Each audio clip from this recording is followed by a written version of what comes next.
Welcome to the Integration Podcast, where we explore big pictures with the world's leading integrative thinkers. I am Brendan Graham Dempsey. Today, I'm joined by Clément Vidal.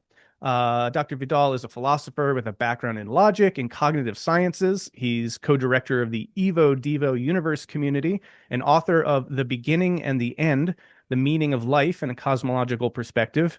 And he's also an editorial board member of Integration, the journal of big picture theory and practice that's just launched. So this is a real delight. I've been following your work for a little bit and think that you're just doing incredible stuff. Can't wait to dive into some of the important overlaps in these various topics that we're both very passionate about. Yeah, before we get going there, thank you so much for coming on the podcast. It's an honor and a joy to have you. Thank you, Brandon. It's an honor also for me. Awesome. So there's so much here I'd love to get into. Let's start though with the Evo-Devo community. As I mentioned, you're the co-director of the Evo-Devo universe community, and some in the audience might not know what that is. So what is Evo-Devo? What is this community? What sort of defines and characterizes that? So Evo-Devo Universe is a community that I co-founded with John Smart. And so what we had noticed is that the big questions about our universe in cosmology, they are mostly talked about by physicists, by cosmologists who are trained in theoretical physics, in building formal models, and they don't necessarily know much about biology, complex systems, or philosophy. And so we thought that there was a gap there, that we needed to have a community that think about cosmology, about the big questions, not in a reductionistic manner as sometimes cosmological model can be, but in a broader framework. And why Evo-Devo? So Evo is the part of evolution. So this is, most thinkers in the community are grounded into evolutionary theory. But so when we think about evolutionary theory, you don't have this stigma, but many have the stigma of being just evolution being just a stochastic process that is random, that there is no direction, no trend, that everything is contingent. But of course, it's not the case if you look at the phenomenon of development. So if you take twins, for example, two identical twins, they develop in a very predictable manner. So they will have almost the same bodies, or at least very, very similar ones. But yet on a smaller scale, for example, their fingerprints or their iris will be different. So there is still some evolutionary random noise that is created unique features. And what we want to do is simply to explore how far our universe is developmental. One way also to think about this is to extend the famous metaphor that Stephen Jay Gould proposed for evolution on Earth. What would happen if we would replay the tape of life on Earth? Would we get mammals? Would we get bipedal animals, humans? Or maybe we can be confident that we would get plants and animals, because these are like very large categories. But as you zoom into smaller and smaller features, then things are more uncertain. And so yes, in a paper I asked the same question about the universe. What would happen if we would replace the tape of the universe? And so probably many cosmologists would agree that you would get galaxies, stars, possibly planets. Then would you get planets with life? Would you get intelligence? Would you get technology? Are these kind of lucky accidents, or are these really embedded in the fabric of the universe? So yeah, that's basically the big picture of the Evo-Devo community. So that's fascinating and so important because let me say this back to you and see if it resonates or if there's things that you would alter about it. But it's certainly, yes, been the case that an evolutionary perspective has historically often focused on randomness, contingency, a kind of radical path dependence. And that seems to leave out some of the deeper regularities or the deeper structures that might actually be deep consistencies that we can also see meaningful patterns in. And so it seems like by adding that Devo onto Evo, there's an emphasis that this evolutionary perspective is there, but it's also sort of supplemented by a deeper appreciation for the ways in which evolutionary patterns might follow deep structures that aren't entirely contingent. I'll pause there. Is that something like, how do you find that kind of a summation of that idea?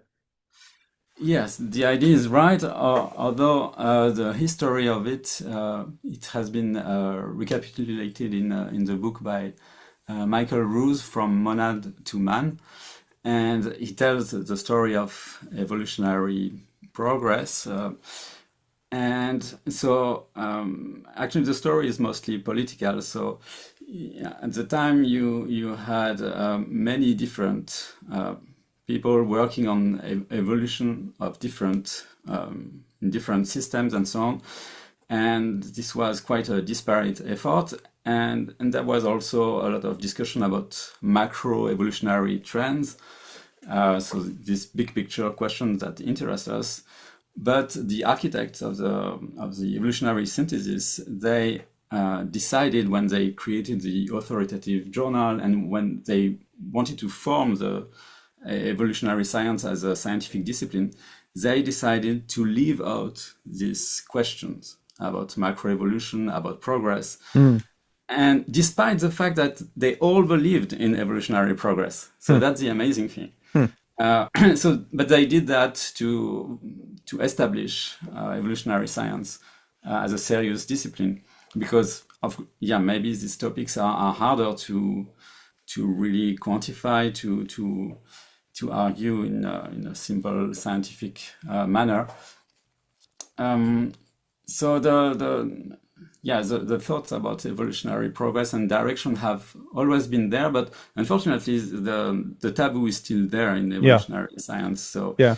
if you are an evolutionary scientist and you want to argue for a direction of evolution, it's dangerous territory. Sure, sure. And it was interesting. I watched your discussion on the Closer to Truth podcast with Robert Kuhn, and some of this came up, and I thought it was interesting because he was kind of, I think, representing a little bit more of that current paradigm approach of looking at directionality in evolution as being kind of I don't know, we can't necessarily do that. That's a dangerous idea. And I really appreciated you bringing that a really important perspective into this because that is, I think, so key to the big picture, to understanding that the deeper patterns at play here. And I think that for a long time, yeah, it seems like that topic, the notion of some kind of teleonomic or teleodynamic or teleological directionality to some of these processes has a kind of a deep stigma. And it's interesting actually too. I mean, some of that is very, very understandable if you look at the history of the 20th century. This would be my understanding. I'm curious what you think. But when you come out of the late 19th century and into the early 20th century, you've got a lot of thinkers who are very strong advocates of something like evolutionary progress. And there's this kind of progress myth, capital P. It's a very kind of modernist worldview of things are all progressing. And that was sort of this grand meta narrative of the time. But then you get the great, world wars of the 20th century, a lot of which is influenced by an ideology that's building off of some of these notions. Obviously, there are notions in German fascism around, the kind of eugenics approach to thinking about development and progress. And then by the time, you're in the rubble of the great, two world wars of the 20th century, you get sort of a reaction to all of that. You're like, whoa, that we can't think that way because look at all the damage it causes. And I think people assume that necessarily any kind of engagement with the notion of progress or evolutionary development must necessarily lead to gulags or the iron cage of modernity or the gas chambers or something. And so there you get this sort of postmodern reaction to that modern narrative and that worldview. And it seems like you've needed a couple of generations to sort of work through that, and for that some of that dust to settle, and some of that ideological stuff to get worked through, where now some of these ideas are being taken seriously again on their own terms, aware of the historical baggage, but also because they're aware of that, being very careful and being very clear and critical of distancing and making clear distinctions between how some of these ideas have been used in the past versus just what the scientific picture seems to give us and that we should take seriously. That's my interpretation. I don't know how you would read any of that. Yes, I very much agree with this, and yes, we might maybe even argue that it's a kind of yeah, collective trauma, and then everything that has been associated with social Darwinism, of course, is horrible, and therefore that we need to throw away all of this. But yeah, the problem is that it's throwing the baby with the bathwater. But still, in the from the perspective of ethics, the notion of progress is very important, and as you say, we need to be very subtle and careful when we want to define something as broad as evolutionary progress.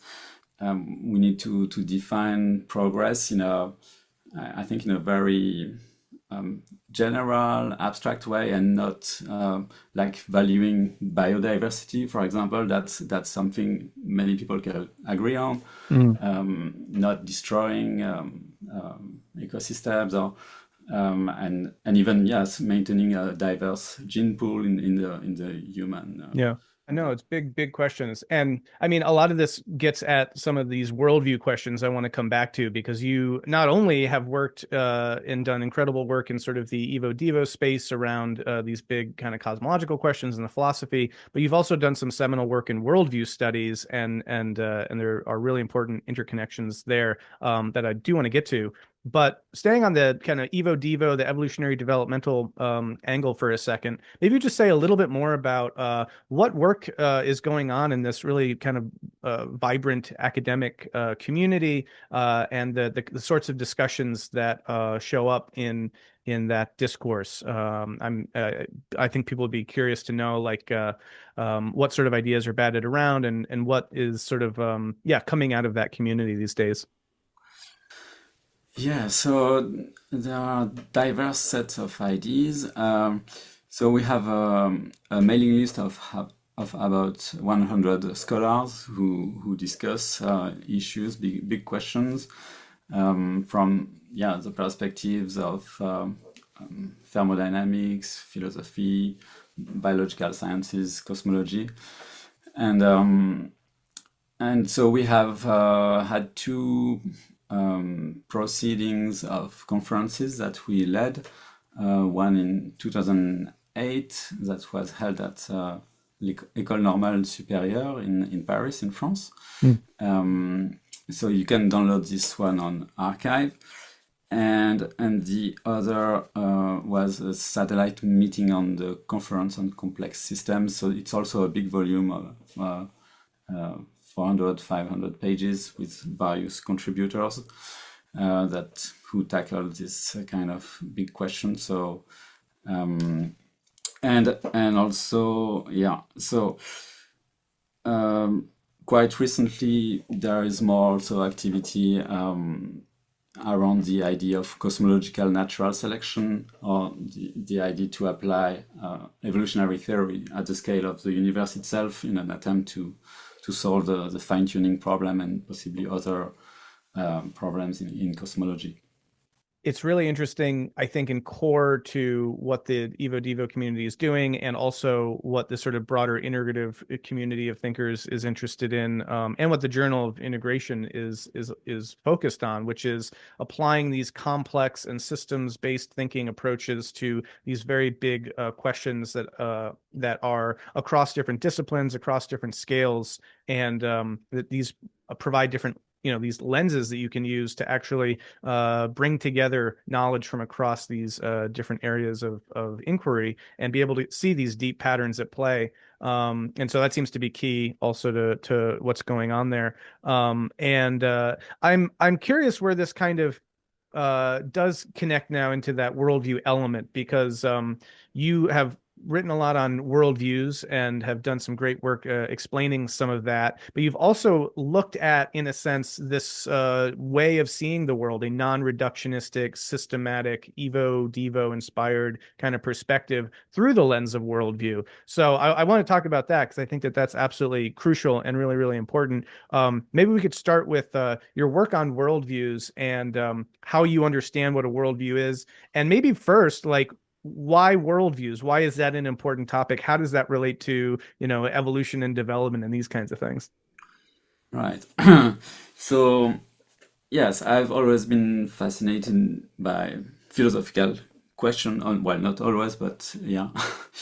Um, and and the thing is that I also like to have a systemic understanding of things, and I don't think you can answer philosophical questions, big philosophical questions such as ethics, what is good and bad, or right and wrong, or the origin of the universe, or the future of intelligent life, or um, without without having a coherent system of thinking. So, in this way, I very much admire the tradition of systematic philosophers who tried to build systems of thought that attempted to answer all the big questions of a certain time. Um, and in my view, this is the highest form of philosophizing. It's Mm. sometimes called the synthetic dimension of philosophy, where philosophers try to synthesize all the knowledge of a certain time. And so the worldview framework is a framework to do exactly that. So to to answer big questions such as what is about ontology, where does it all come from? So a theory of that explains the past. Um, Also, you want to be able to predict the future, so you need a theory about a model of the future, and you need values to act in the world, to know which path to take, and you need also ideally a theory of action to know what concrete action you should do in the real world. And there are meta questions also about how to gain knowledge in the world, so that's related to epistemology, and where to start also. What is your starting point? So all of these are quite integrated in the worldview framework, and so I think that's a great starting point to tackle these big questions. Yeah, I've been working very deeply in the literature of worldview studies, which is interestingly, I mean, a relatively recent field in terms of what you might call scientific worldview studies. I came across a really fantastic article by Ann Taves and Egil Aspram writing a work, Scientific Worldview Studies, a Programmatic Proposal. And they cite your work, among others, to try to present their understanding of a worldview as a construct in very much the way that you're talking about by referring to the notion of these big questions and rooting those ultimately in, as I interpreted, a kind of evolutionary and even developmental framework, right? So if you are some kind of entity in the world needing to maintain yourself and you have a kind of necessary behavioral investment set of concerns of moving through the world, maintaining your informational integrity as a thermodynamic agent, et cetera, then you need to know something about the world that you're operating in. So that's ontology. You need to know how you can know about that world. So that's epistemology. And then given that, you have valued goal states that are just based on being an agent in that world. So some things will be good for or bad for you in operating in that world. And that's your axiology. That's your set of values. And then given that, well, how do you act on those values in an effective and successful way? So that gives you something like praxeology. And it's really interesting because just out of sort of the basic framework of thinking about evolutionary agents operating in the world to maintain their fitness and their viability, you get, it seems, the construct of the basic ingredients or building blocks of worldview, and the aspects that you just outlined. And I thought that was such a beautiful and wonderful way of getting at what this idea means by also grounding it itself in an evolutionary perspective, and then situates, in a sense, what philosophers and worldview, I don't know, constructors are up to when they're trying to answer these big questions. My interest around meaning, it gets to the core of this, is sort of like how people make meaning in the world is all caught up in this as well. And so, yeah, your work seems to be really seminal for kind of making these kinds of deep connections and using those aspects to understand these core components of philosophy. So anyway, that's great. So that's worldviews in themselves. Maybe you could say a little bit more about the work that you've been doing in worldview studies and some of the things that you're trying to bring to that discipline and that kind of line of inquiry. I know you've developed a couple of sort of criteria for comparing different kinds of worldviews. Maybe you want to talk about that. And in the second, I really want to get to exploring this kind of cosmic evolutionary worldview that you've outlined using these kinds of aspects. But yeah, maybe say a little bit more about the work that you're doing in worldview studies. Yeah, so I published a paper called Metaphilosophical Criteria for Worldview Comparison. And so it grew out of a bit of jealousy of the field of the epistemology of science, where epistemologists, they have I think quite well nailed down what makes a scientific theory better than another, whether it's simpler, more consistent with existing body of knowledge, more fruitful, more in agreement with the data, etc., etc. So there are some nice lists of what constitutes a good scientific theory, but I've been, since I started to do philosophy, I've been baffled by the lack of agreement about the method of philosophy. Mm. And I understood why eventually, and the reason is that philosophers don't agree on the agenda of philosophy. They don't agree what philosophy should do. So if you have different goals, obviously, then you have different criteria, and often philosophers can easily talk past each other from different schools. Because of that, they are using different methods, have different goals. But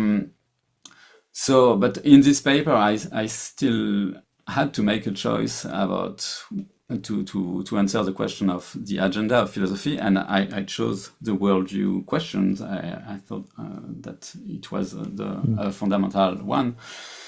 And from this basis, I elaborated criteria in the sometimes these are called the free world by Popper. So it's the objective world, so science, the subjective world, psychology, and the social or intersubjective world.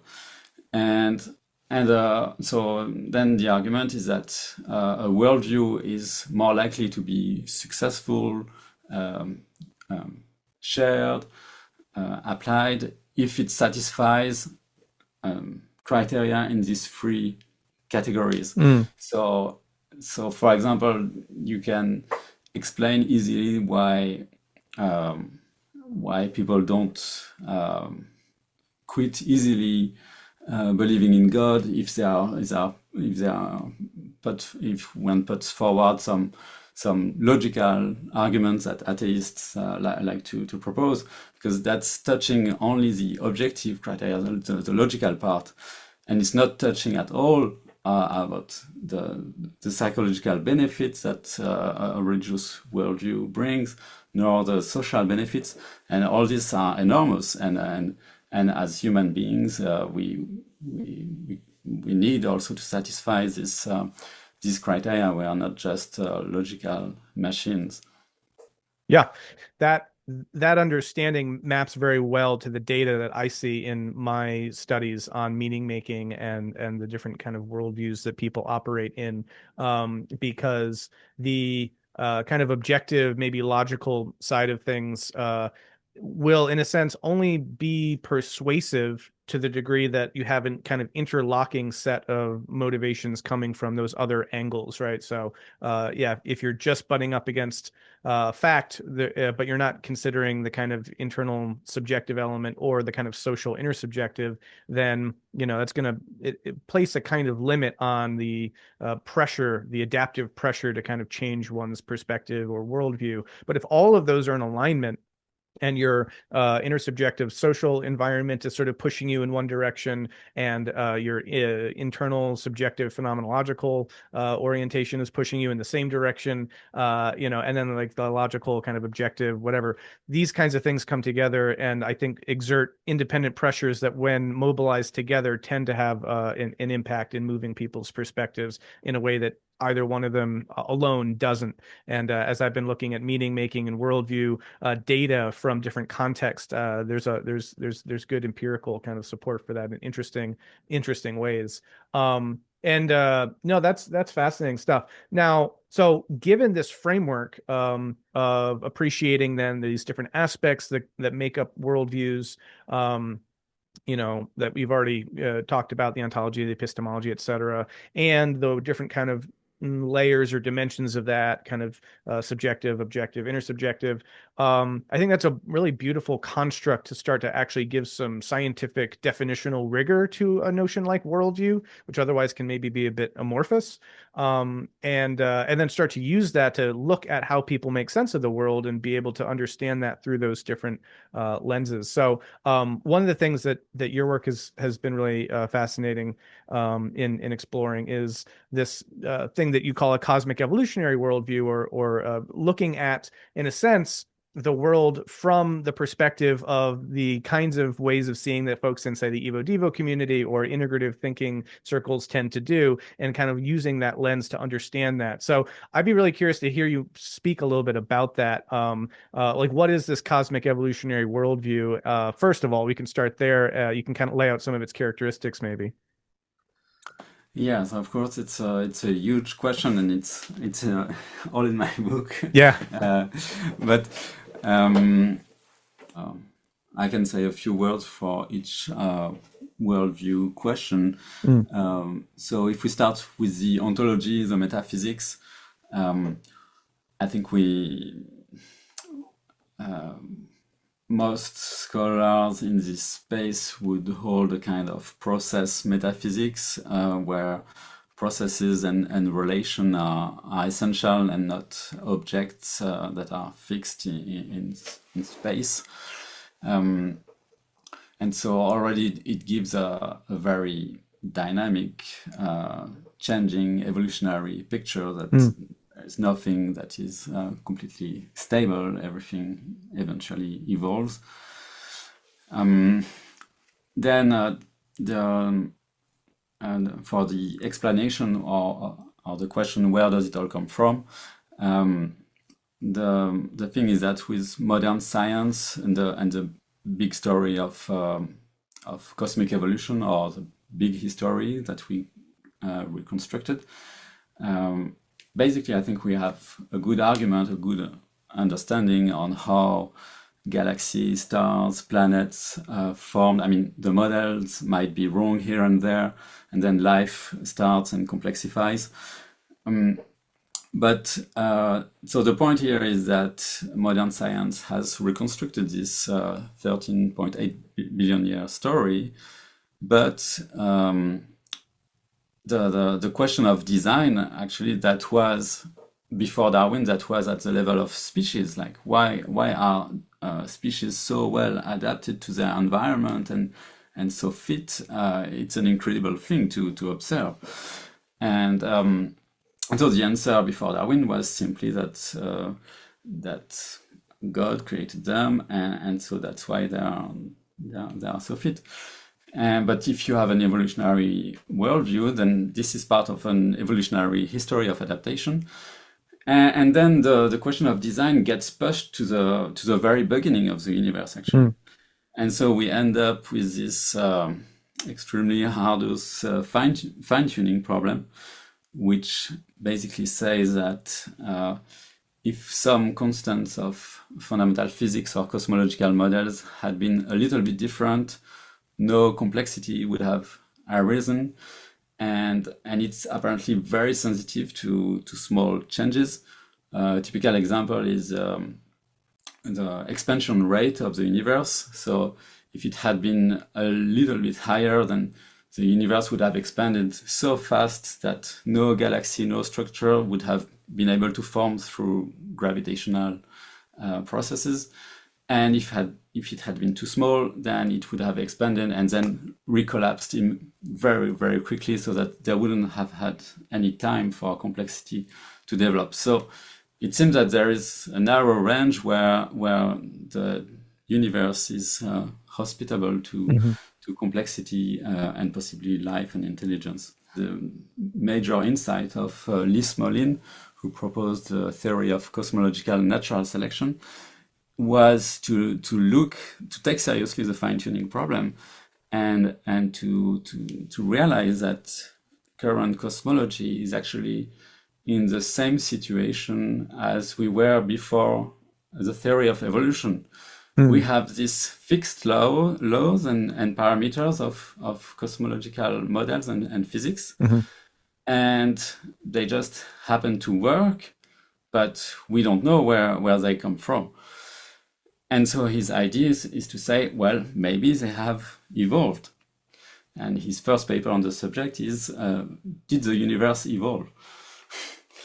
My specific contribution is actually to also try to answer the next worldview question, which is about the far future of the universe. If evolution is complexifying, is a learning process, as you argued in your recent book, then we might ask, what will it be at the limit? And so I speculated that ultimately science will be about simulating entire universe, because ultimately that's what you want. You want to have a kind of theory of everything, but not in the way the physicists talk about it, but really in a way that can develop complexity and that is robust to develop complexity. And so I hypothesized, I developed the idea that actually intelligent life might come to a point where it has the capacity to model the whole universe, to make simulations of whole universes, and then it's not just for fun to play with these universes. Although Gregory Chaitin, in a paper, he speculated that future students might have to do as an exercise to build their own universe, and that they would be graded on that. And so it's not just for fun. Why? Because of the second law of thermodynamics, because energy gradients dissipate eventually, and of course it would be quite nihilistic if all the complexity that augments in our universe would eventually be completely destroyed. There are some people who can be at peace with this idea. I'm not, and so that's also part of a biologically inspired view of the universe. And here the idea is that intelligent life is actually a part of this cosmic process, and once it has learned sufficiently about the universe, it will have the capability to make or steer the production of a new universe, and fine-tune the production of a new universe where the second law of thermodynamics would be reset, because you have a new region of space-time. Well, let's pause there because yeah, we're kind of working through ontology and all these different aspects of this worldview. But you brought up so many fascinating things. I mean, one of the just a couple of things that are coming up for me. There obviously seems to be a lot of connection to this speculation and what people articulate it, in terms of the simulation hypothesis, right? That we might be living in such a kind of simulated universe, which is an interesting connection. But then it kind of brings this back full circle because it's kind of like, well, if we've kind of pushed back the design question to the fine tuning question at the origins of our universe.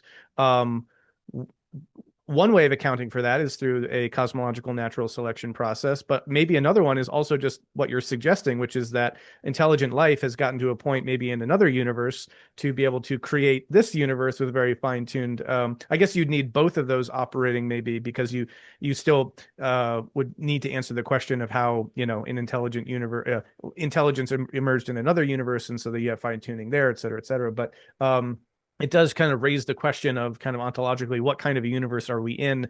Are we in one that hasn't yet led to intelligent life producing this? Or are we on the other side of that process having already occurred in another universe?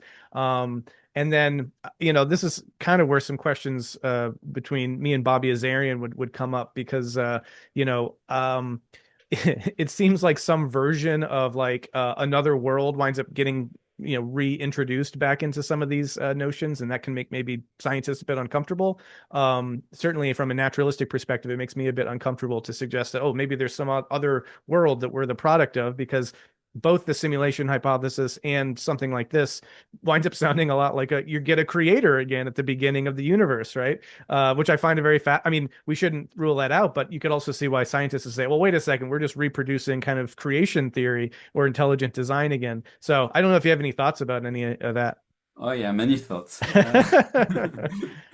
Um, so I can try to answer all of this. Um, so first about the simulation hypothesis. Yeah, so it's an argument that was developed by Nick Bostrom. So for me, the biggest scientific problem with this idea is how to test it, Mm, how uh, to test whether we are in a simulation or not. So unless we can find, for example, bugs in reality or in the fabric of space-time, so that might be a way, maybe in the future. Um, but then, more fundamentally, the problem I have with this idea is that even if it's true that everything that we are living is a simulation, you're not dealing with the fundamental question, which is the hardware. You need hardware to run a simulation. And if there is a hardware running this simulation, it's probably also subject to the second law of thermodynamics. mm, So you're so it's just shifting the problem. And I mean the answer, well, maybe it's too radical, but it can come from Gregory Bateson's idea that you need to find a difference that makes a difference. So mm, if our world is exactly as it could be if we were in a simulation, and we can't tell the difference, then there is no mm, reason to prefer the simulation mhm, hypothesis. Um, Now, regarding your other questions, um, yeah, in my book, I argued carefully that there are various ways we can endorse or entertain these speculative ideas. So first, about the degree of control or engineering capabilities of intelligent life. I think in my book I distinguished 7 levels of universe makers, what they could achieve, and I used actually the analogy of artificial selection, and I called this scenario cosmological artificial selection, in contrast to cosmological natural selection. mm, Some colleagues called it also cosmological natural selection with intelligence. mm. But I think the analogy with artificial selection in biology is important. So when farmers they select the best male and best female to produce the next generation of cattle, um, they don't need to know much about biology, about embryology, to how all this happens. Mhm. They do a very rough selection, and it's enough to make a next generation. So maybe the generation of a new universe is as easy as that. Maybe there are processes for not so intelligent life or mediumly intelligent life to make a universe and steer it a little bit without having complete knowledge, complete understanding of all the complexity. Yeah. Um, Now, I that mean, this is really interesting, and here we're very much entering kind of metaphysical speculation here, but it's really fascinating. I mean, my background is in religious studies, and you know, I did a degree at Yale Divinity School, so you know, working through some of the kind of Western theological tradition, there are interesting kind of parallels that one could draw out, right? Um, uh, which I guess I'd put something like this, right? You mentioned how would we test this? Well, you'd have to have some way of getting outside the simulation to be able to compare, oh, that's a simulation relative to this. So again, just kind of throwing some things at the wall here. What's interesting when you bring in sort of that cap to this question is sort of like, well, what if that relates to the kinds of experiences that people have related in the past relative to waking up experiences, you know, awakening, kind of enlightenment, waking up out of the simulation, as it were, kind of the realm of Maya becoming clear that that's happening, or near death experiences that people have where they, you know, seem to go somewhere else and like, oh, wow, this is actually more real than where I've been. And there's all this going on here. And this is all blissful and divine and full of love and everything. And I've been living in this kind of other, more closed universe, as it were.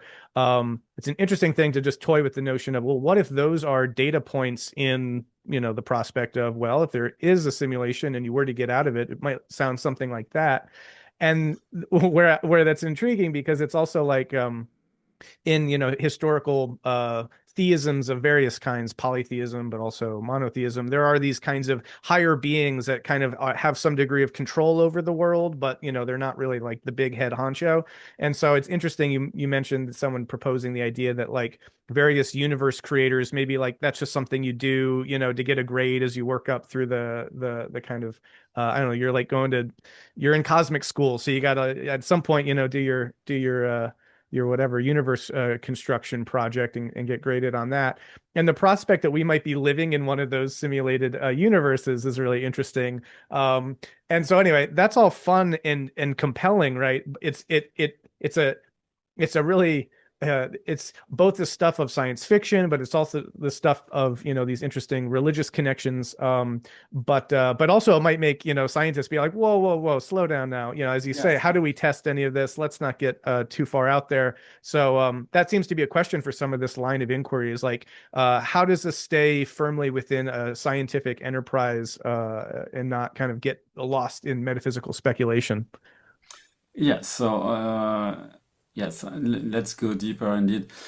So I think I mean, the way I find it attractive is that we need to again come back to the worldview questions. We want to find an answer to the origin of everything. Where does it all come from? So that's a fine-tuning problem. And we want at the same time understand where we are going. What's the meaning of Mm. life as a capital L, the whole process of life in the universe, and and I think that's where cosmological artificial selection can provide a unique worldview. Is that it has the potential to answer both questions. So in my book, I don't exclude that maybe our universe just arise by chance and just it's a selection effect that we think that the universe is special, but really it's not. But still, the prospect of learning a lot about the universe and making a baby universe, it's still a very attractive ultimate goal for intelligent life. It's just another way of fighting against death, of longing for immortality, but at a universal scale, at the maximal scale. And also, yeah. So to your point about feeling uncomfortable. So now, if we assume that indeed our universe has been made to some extent by cosmic engineers in a previous universe, yes, it can be unsettling. But so first, there is the idea that the degree of control that they had, or the choice, might be very limited, as with artificial selection. So the farmer who made the new generation cattle doesn't have much influence on the new species that come out of it. And also again, I think we need so yeah, the idea also has been called by Paul Davies as a natural God idea. So it's still it's a creation. It's an, you might even say, an intelligent design from a previous civilization that is that was in a previous universe. So it's a kind of deistic, naturalistic, deistic view. And yes, again, I think the here in such speculative territory, and that's why also I worked a lot on worldviews, is that I wanted to have criteria and guides to be able to navigate these extremely speculative theories and hypotheses. And so here we need to, one way to argue is to compare with alternatives. So if we say that our universe is just the product of chance, then you need to assume that there are like maybe 10 to the power 500 universes with different parameters, which is very eccentric ontologically. So that's hard to accept. Or you assume a supernatural God that starts maybe the whole story, or just our universe. But that comes with all the problems of theology. And yes, and also yes, you may argue that you have the problem of infinite regress. So where did this cosmic engineer come from? You're just shifting the problem, which is true. But interestingly, there is no, I mean, that's the metaphysics I ended up with, that there is no contradiction of assuming that there is a real infinite story cycle of universes making one another. It's just very uncomfortable for the mind, because when we want an answer, we rather have like a point or a cycle. But there is really no logical contradiction. No, I mean, but it's the discomfort that I speak to is more paradigmatic, right? I mean, for so long, the sciences labored so strongly to try to separate themselves from a certain kind of theological picture and theological power structure to do their work. So we exist still in the time of the aftermath of these magisteria separating and trying to hold their turf very clearly, So there's, I think, still leftover antagonism or discomfort among scientists exploring theological, metaphysical questions in this way. It winds up creating a lot of blind spots or shadow, because there are big metaphysical questions in science that need to be, what's the origin of the universe? What, how all these, fine-tuning questions point to them. And then basically the answer tends to be, well, we don't have an answer. We don't know. We don't go there, or whatever. And there are good and bad ways to kind of frame that in an epistemically humble way. But that all being said, I find a lot of benefit to these kinds of ideas, because they actually do, in your criteria, account for more of the data in some ways, right? Like our current existing scientific paradigm is very uncomfortable with certain kinds of data that like don't fit that paradigm. And the best they can really often do is say, well, that's delusion or confusion, or that's error, or that's this or that. But at a certain point, it winds up getting rather hard to do that with certain kinds of data that keep recurring. And I mean, if you just want to look at some of the near-death experience stuff, for example, some of that can be rather interesting and compelling. It might all be just stuff going on in the brain right before death. But there's a lot of interesting data there that some of our kind of current scientific paradigm just has to say, oh, that's nonsense. And that winds up becoming a rather unsatisfactory approach, I think, to a lot of these different things. Whereas something like this could wind up potentially being used to account for some of that in a more naturalistic, sophisticated kind of way. And then the question is, but does it create more problems than it solves? And it sounds like maybe just this infinite regression problem is one of the major hangups. But some of this actually could in some ways answer more of the questions than our current paradigm. And if that's one of the criteria that you want to use to adjudicate between paradigms, then maybe that's a really good argument in its favor. So anyway, I mean, I'm there's multiple ways in which these kinds of questions become very difficult to tackle in more just strategic, paradigmatic, institutional frames, not so much on the ideas themselves, but just what are people comfortable talking about and seeing as existing within sort of the Overton window of scientific inquiry, that sort of thing. So yeah, so maybe to a bit clarify my position on this. James Gardner, in his book Biocosm, argued for such a scenario, a theory, and he argued that it was a scientific theory, and he used various arguments. And I disagree with that because I don't think it's sharp enough, testable enough to be science. It's based on science, but it's not science. While Bobby Azarian, he speaks about this possibility just at the end of his book in a metaphorical, poetic, inspirational way, which in this case I think it's too soft, because I think there is a middle ground between these two, between saying it's a hard scientific theory and it's just poetry. Yeah. And that's where I situate myself to say that we can philosophically, but if we are serious about trying to answer the big questions, this is a scenario that makes sense, that can provide answers to major worldview questions, and that gives a meaning that extends towards cosmic time scales. Yeah.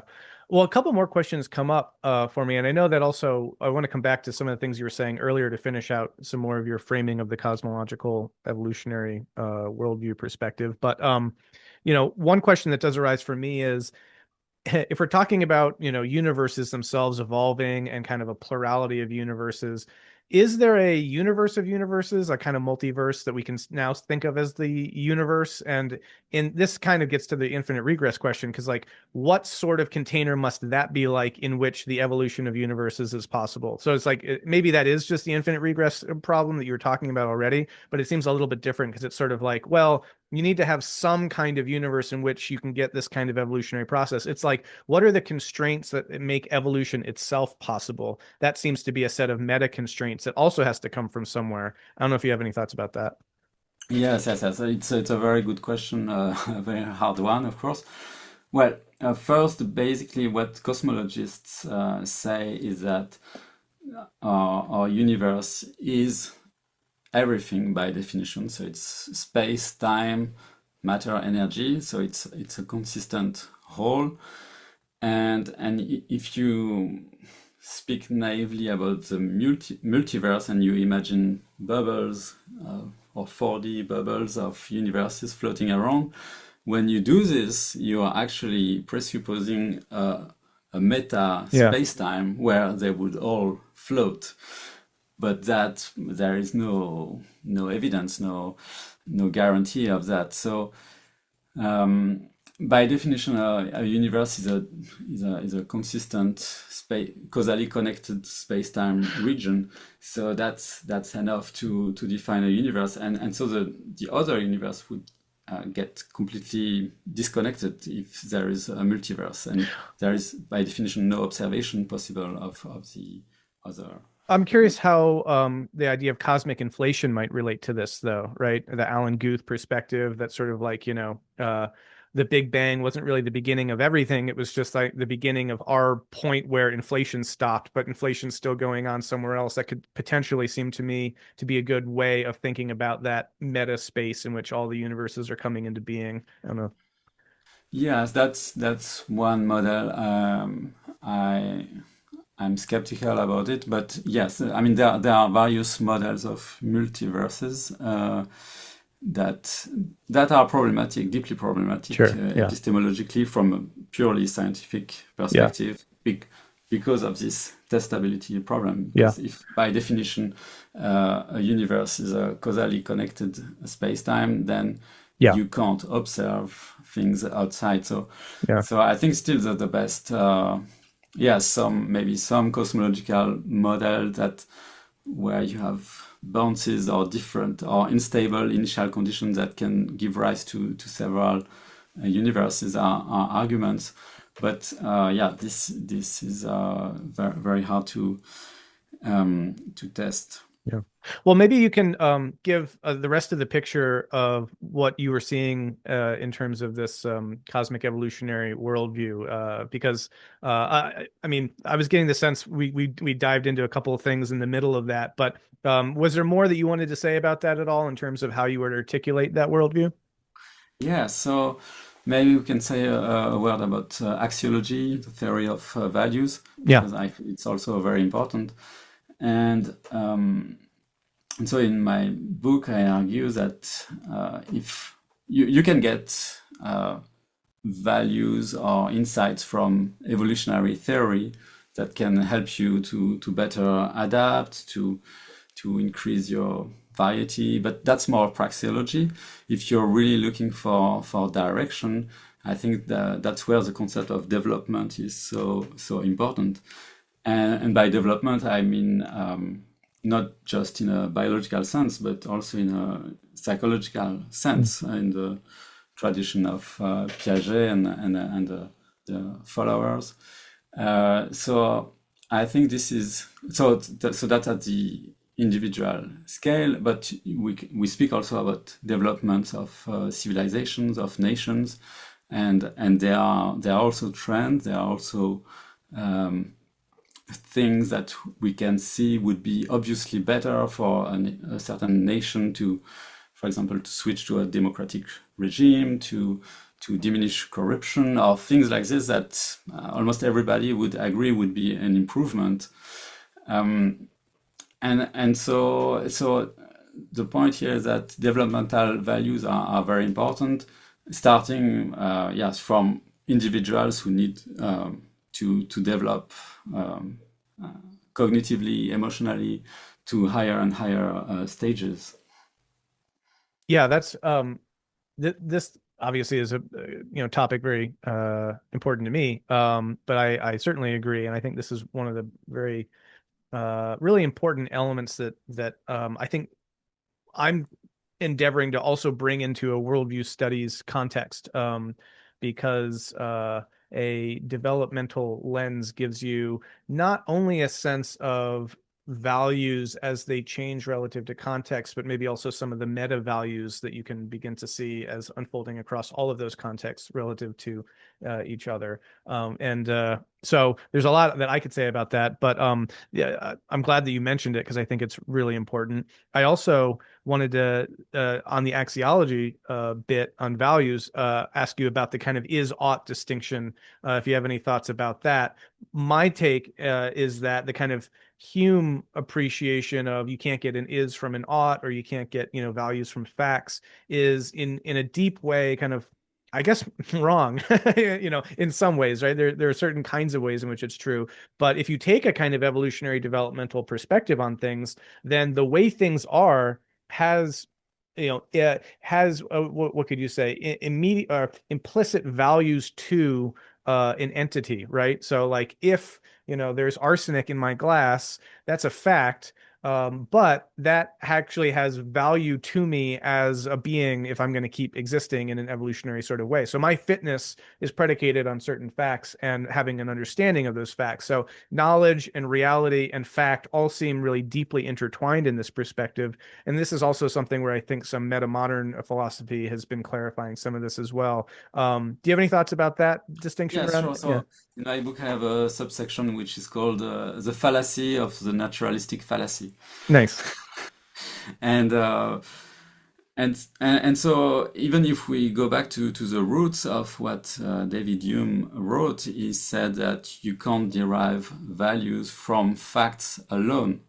Mm, And so that's a very important yeah. nuance, Yeah. because it means that uh, I mean, yes, the problem is that it's also the question of alternatives. So where do you get your moral compass from, if not from facts from the world?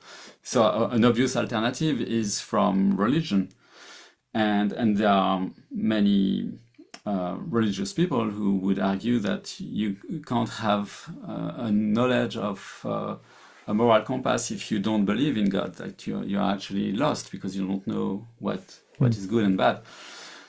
Um, but so if you're not following a religious worldview, then you still need to have to develop a compass. And where can you get your inspiration if not from the world? I think it's obvious. You Yeah. need to take data from the world and to understand what works, what doesn't work, and since I'm rooted in this evolutionary developmental worldview, that's why I try to develop um, principles, ethical principles, or sometimes I call them universal ethical principles that are rooted in the most fundamental principles of evolutionary Mm. and development. Yeah, well, let's take a quick tour down there actually, because I remember now, I think one of the first things I ever read of yours was an article in that Springer Proceedings anthology where you talk about the ethics of complexity itself, which I thought was really, really great. But um, I could start there, or maybe a way into this slightly different is it seems to me if we're working with an evolutionary developmental perspective, then value is in the equation because for there to be things to evolve, they need to continue to exist. And that fitness that grows out of their relationship to their environment is, in service to their viability and their sort of, continuing to exist. Now, if that's all in the mix here, then it does seem like you start to develop a kind of ethics or axiology, let's at least say, relative to survival and continuance and that sort of thing. But it also seems like there are levels or degrees of sophistication to that, right? So someone could look at, let's say, I don't know, industrial monocropping in agriculture, and they could say, this is better because it feeds more people and more people are now living, or this sort of thing, right? But that's only at one scale. And maybe in a sense that's true relative to other kinds of systems. But at like a larger scale, you might say, oh, wait, this is generating maybe an unsustainable self-terminating dynamic on the global scale. And so at that level, this is actually heading towards destruction. So there also then needs to be some sort of meta level, like sets of questions of, well, it's not just about, let's say, an individual continuing in their viability or their well-being, let's say. You have to kind of situate that in the broadest contextual space possible to start getting the biggest view of what the ethical values are, and then you start being able to say, well, yes, survival, but survival and sustainability, and survival and sustainability for the greatest number, or and so on and so forth. So I'm curious about what your thoughts are about thinking in those terms around this. Yes, yes. So these are excellent considerations. I agree very much how you frame the problems. And indeed, if we start from an evolutionary worldview, the most fundamental values are survival and reproduction. And so when you say survival, then you can immediately ask questions: survival of what? Of what system? At which scale? And survival for how long? What is your time horizon? What are you aiming at to survive for the length of your own life, your hundreds of years, maybe your descendant, or millions of years, billions of years? And so each time you change both the scale that you are aware of and compassionate about, and so both the time and space scales, each time you to change them, then you have different value systems that emerge. And the way I like to think about the problems of values is that you want to find win-win, or I should say win-win to the exponent n, n being the number of systems that you have in your awareness. And so you want to be healthy, so you want to take care of your organs and your cells, but higher you want to have a healthy community, a healthy nation state, healthy planet. And now we can do this, but in the future we will want to have a healthy sun that can last a long time, and eventually a healthy galaxy and universe. So yeah, so I think there is a logical progression here also with ethics and values as our awareness increases. And in our times, we have the last decades we have formed a planetary awareness, and so I'm quite amazed about how people feel planetary problems. Yeah. It becomes part of our being. Definitely. Yeah, and this all brings back into the developmental thing you were bringing up at the beginning, because that's how I see that, right? Is that there's a certain level, I guess the hypothesis would go, and I think that there's good reason to think this really is how this works, that um, having a higher sense of scale and scope and therefore care and concern places greater cognitive demands, right? You've got to be able to take into account more phenomena, right? It's one thing to just try to take care of yourself and look for a healthy body. It's another thing to start thinking, what do I have to do to have a healthy neighborhood or a healthy society or a healthy planet? These, there's so much more information processing that goes into that, and that's basically then requiring, greater cognitive complexity and greater developmental scope in that sense. And so that to me is this interesting way in which the expanding nature of worldviews is related to the development of cognitive structures, and also then the expanding of values that emerge across those developmental processes. And so at a deep way, or at a deep level, development in our individual and collective spaces are the story of this expanding sense of scope and care and concern for wanting well-being at greater scales. And I personally find that a very beautiful story. It's a very different kind of story than, I think how people tend to interpret a certain kind of the reductionistic Darwinian story of, it's all survival of the fittest and man against man, or everyone against everyone, this kind of thing. It's all competition. It's actually, as you say too, win-win. It's the non-zero game. It's the collaboration that can create greater degrees of networked complexity of shared care and concern at greater and greater scale. And if that's the direction that the universe is developing towards, I find that a very inspiring story. Yes, I find it very inspiring too, obviously, and also I think we should emphasize that the problems, the global problems we are facing, they are global, wicked, highly interconnected. They require interdisciplinary insights, international collaborations, and so on. So they are indeed extremely, extremely complex, and I think that's where also the traditional reductionistic scientific worldview fails miserably, Yeah. because if you have just very simplistic mathematical models, they will just capture one thin slice of the complex multidimensionality Yeah. of the problems, and to really enter into these problems, you need higher cognitive complexity to be able to see, manipulate, understand these complex relations. Yeah. And what's interesting about that too, then, is that this one of the, again, kind of deep criteria here in this perspective is survival and reproducibility. So one of the basic selection filter, it seems, across so much of really any evolutionary dynamic, right, is what's more adaptive.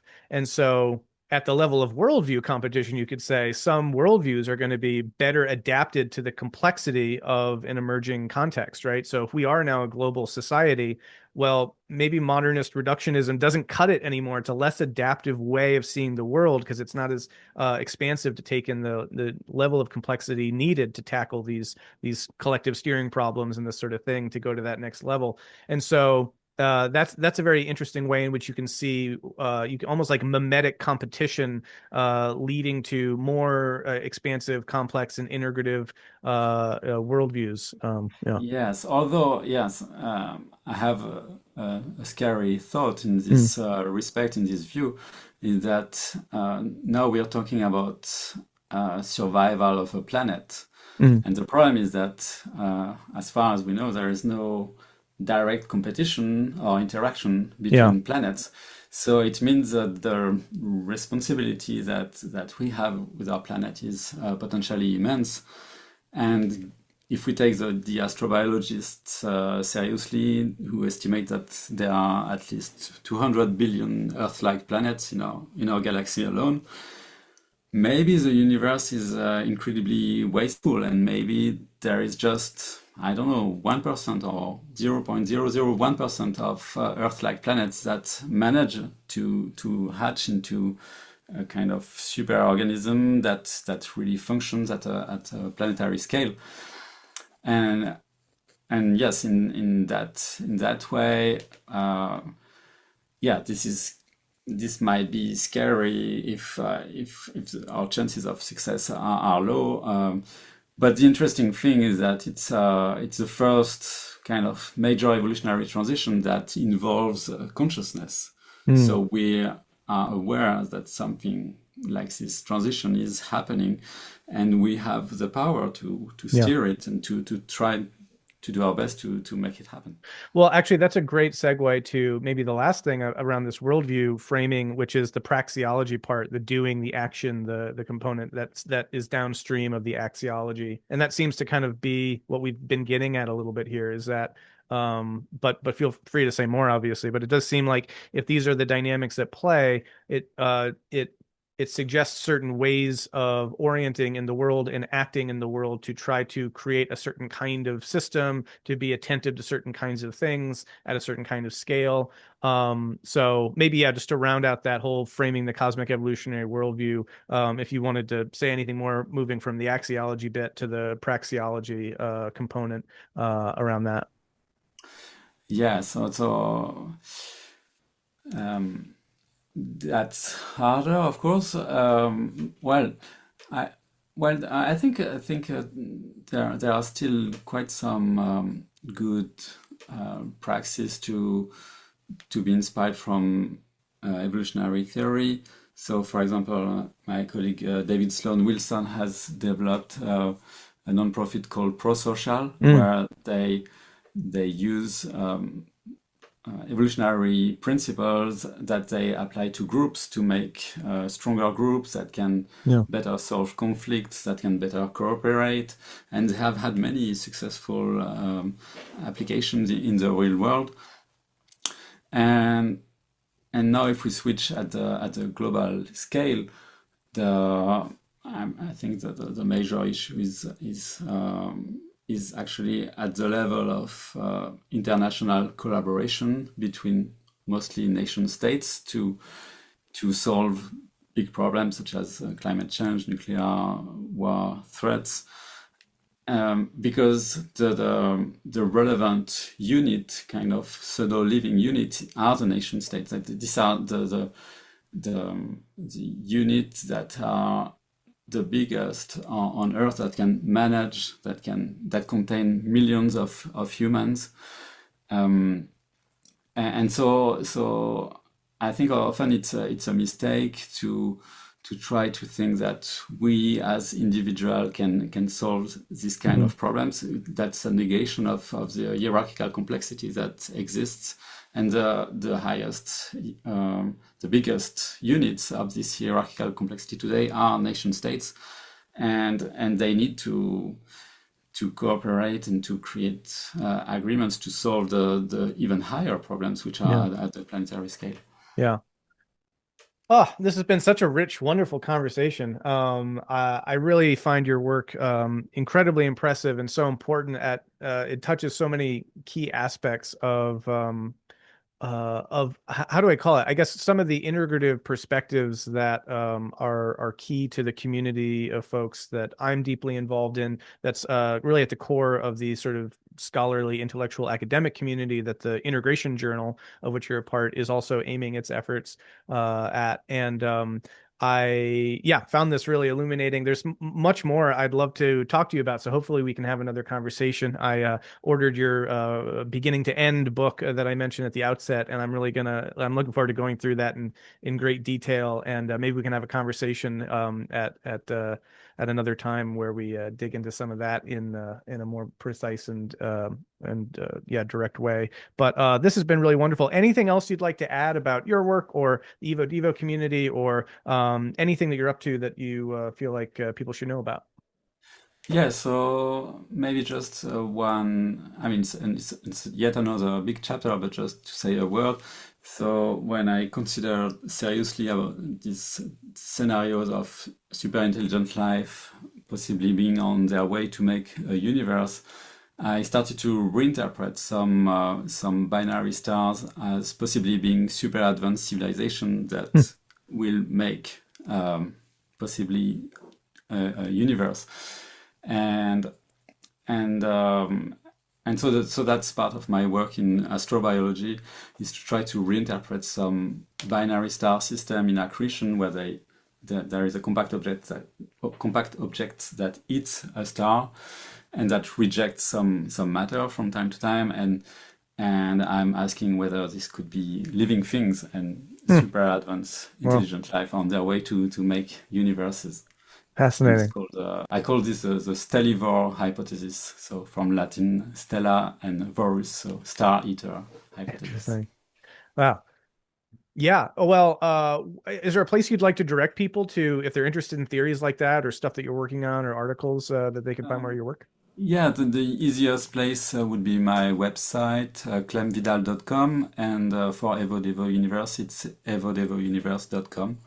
And if you are a scholar and interested to join the conversation, you can fill in an application form, and we'll be happy to review it. Awesome. Wonderful. Well, thanks again so much, Clement. This was awesome. Looking forward to talking again in the future. But for now, yeah, thanks so much for coming on and we'll be in touch. Thanks, it was a great pleasure.